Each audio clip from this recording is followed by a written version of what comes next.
नमस्कार, स्वागत है आपका मैकटेक आईटीआई यूट्यूब चैनल में। मैकटेक आईटीआई यूट्यूब चैनल में आज से हम शुरू कर रहे हैं आपके जो नया सेमेस्टर या यूँ कहीं नया सत्र जो आपका शुरू हो रहा है 2022 में जितने बच्चों ने एडमिशन लिया है, आप सभी के लिए आज से हम चैप्टर वाइज स्टडी शुरू कर रहे हैं, डिटेल स्टडी शुरू कर रहे हैं। इस डिटेल स्टडी में आज हम लोग जो डिस्कस करेंगे वो है आपका पहला chapter, that is safety, accident और कॉजेज ऑफ एक्सीडेंट। ये 3 पॉइंट हम इसमें कवर करेंगे। ये सभी ट्रेड्स के लिए इंपॉर्टेंट है। तो अगर अब तक आपने हमारा चैनल सब्सक्राइब नहीं किया है तो चैनल को सब्सक्राइब करके बेल आइकन प्रेस कर दें, जिससे हमारे आने वाले वीडियोस आपसे मिस ना हो और किसी भी प्रकार की कोई क्लासेस मिस ना हो। तो जल्दी जल्दी अपनी अटेंडेंस सब्सक्राइब करके लगा दीजिए।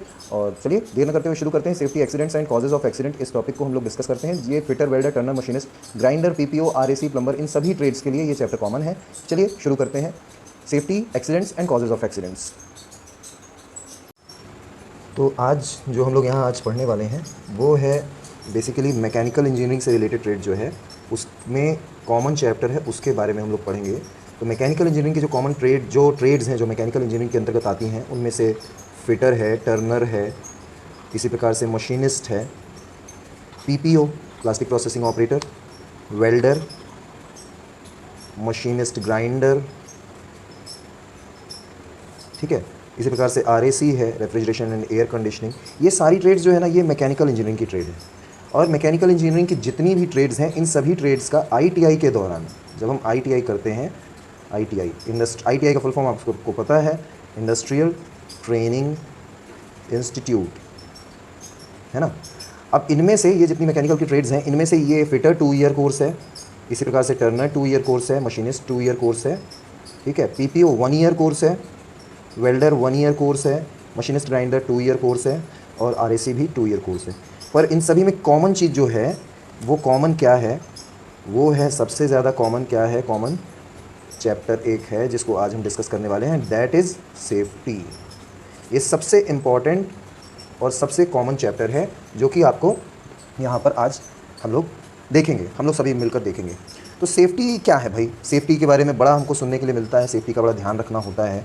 तो क्या है सेफ्टी? तो सेफ्टी के बारे में देखिए, जो हम लोगों को पढ़ने के लिए आज तक मिला है वो एक ऐसा पॉइंट जो अवॉइड करे किसको? एक्सीडेंट्स को, which avoid accident, that is safety। और what is accident? What is accident? बहुत इंपॉर्टेंट क्वेश्चन है ये। What is accident?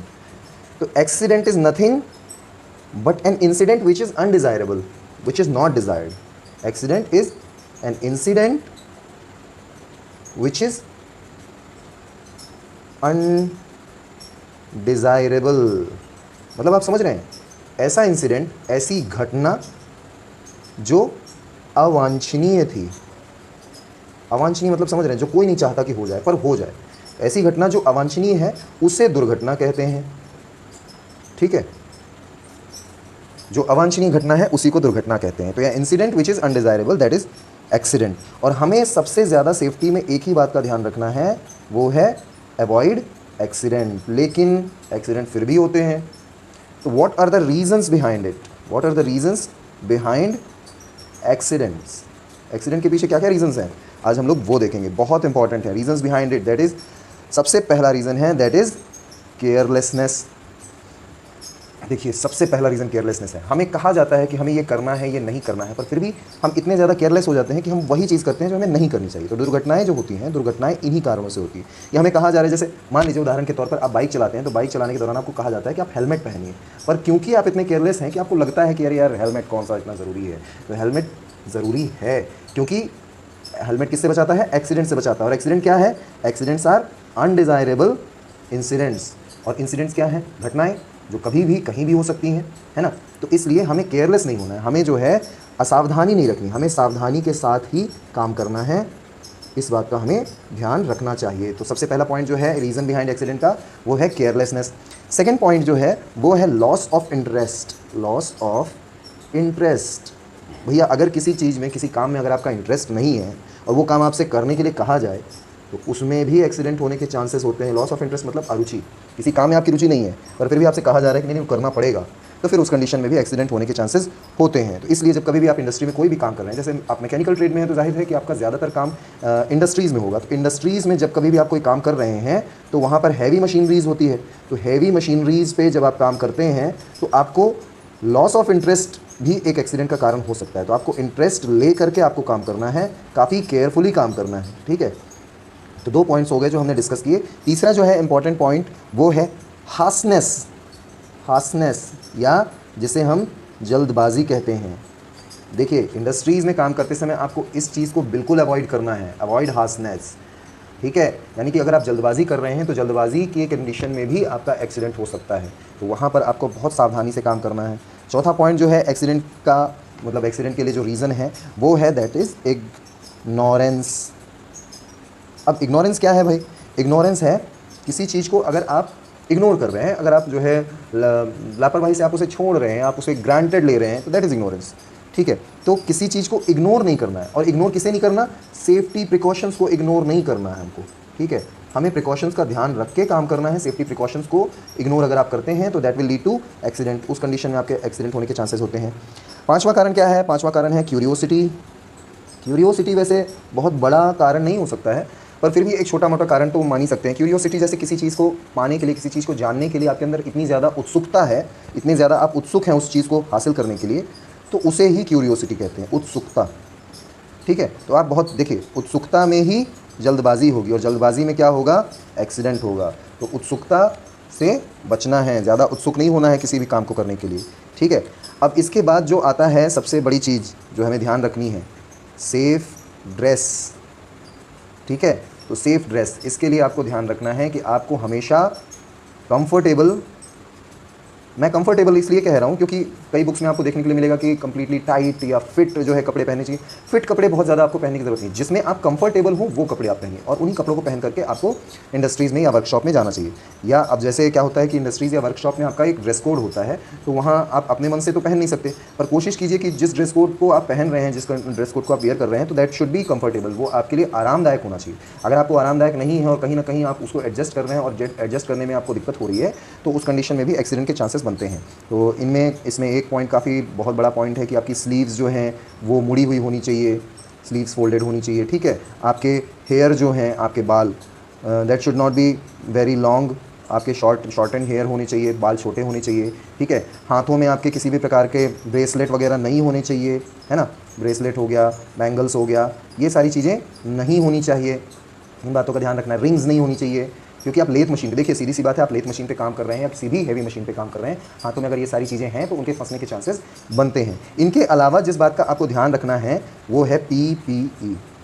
PPE ये बहुत इंपॉर्टेंट पॉइंट है। PPE, PPE क्या है? PPE है आपका पर्सनल प्रोटेक्टिव इक्विपमेंट, ठीक है। आपको सुरक्षा के लिए, आपकी सुरक्षा के लिए जिन उपकरणों का आपको इस्तेमाल करना है, तो दैट आर PPE।